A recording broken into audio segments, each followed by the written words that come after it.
The Bengals may never reach the Super Bowl again. They may have a top 5 offense, but that defense will stop them from ever being serious contenders. If the Bengals want to be a championship caliber team again, they have to fix that terrible defense. In this video, we're going to offer our vision on how the Bengals can turn their defense from Tiger King quality to Kings of the Jungle, so they can compete with the Chiefs as quickly as next year. After watching this, I promise you'll be begging to fast forward to the 2025 season.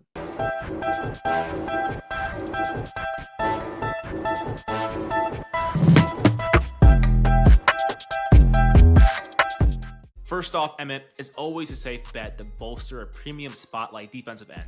It's also a safe bet to bolster your football knowledge by subscribing to this channel right now. Trey Hendrickson has been a force this year by sacking a quarterback 12 times. But we need to have a conversation about Sam Hubbard. Sam only has 2 sacks so far this season.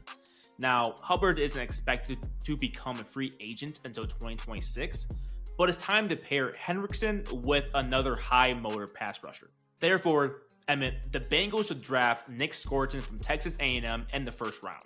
The Bengals need an edge that can rush the passer and also stop the run in their 4-3 defense, and Nick Scorton can do it all. His frame is NFL ready. He's 6'4", 285 pounds. He had 4 sacks, 29 QB hurries, and a pass rush win rate of 14. I mean, what else do you need? This guy has it all. He also had one of the highest run stop rates at 7% in 2024. Scorton played most of the snaps at defensive end, but he can also play in the inside too, which allows him to line up anywhere on the defensive front. That can cause confusion for the offense.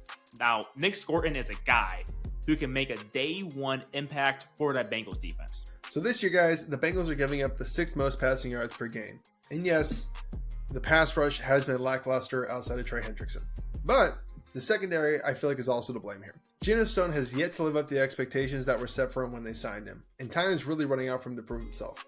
Stone has allowed a 76% reception percentage when the ball is thrown his way, and PFF has him ranked as the 89th best safety based on coverage grade. It's time for the Bengals to find their next Jessie Bates, and therefore, to me, they should draft Xavier Watts from Notre Dame in the 2nd round.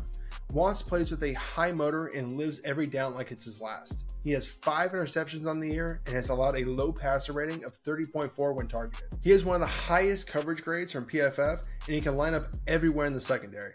He has taken snaps at free safety, in the box, and in the slot throughout this year. Watts also is the best run defending safety in this draft class. Therefore, the Bengals can put him deep as the single high safety in zone coverage, line him up in the slot, and even put him on tight ends and man coverage. Xavier Watts can be a Swiss Army knife for the Bengals, and they can finally replace their Pro Bowl safety, Jessie Bates. Next, Emmett, let's talk about the big boys in the middle. Chris Jenkins is still developing, but BJ Hill is set to become a free agent in 2025, and the Bengals might not be able to extend him because of their lack of cap space. So let's bolster the interior defensive line throughout this draft. There's a guy with a great name out there. Anenis Peebles might be a diamond in the rough, and the Bengals can draft him on day 3 of the 2025 draft. Anenis is the 10th highest graded defensive interior lineman, primarily because of his pass rush skill set. Peebles has the 4th highest pass rush win rate out of all defensive tackles, and he racked up 3 sacks and 28 QB hurries in 2024. Mind you, this man is 6'1" and 290 pounds, okay? Over his 4 seasons as a starter at Duke and at 1 season at Virginia Tech, Anenis has 12 career sacks and 66 QB hurries, so he knows how to disrupt the quarterback. And again, I already kind of said this, he's 6'1", 290. He's a mismatch for interior guys like center and guards. He excels at using his leverage to get underneath offensive linemen and pretty much move him out of his way. Like, if he wants it, he's going to go get it. So those are the 3 moves that we think the Bengals should make if they want to make a run at the playoffs next year. I personally think they should also look into a new defensive coordinator, but that's a video for a different day. But guys, tell us what you think down in the comments. We really want to know. We're trying to build a comment community here, and I'm dying to hear your thoughts on this issue. Let us know down in the comment section. Again, thank you so much for watching. We're the RFL Show, and we'll see you in the next video.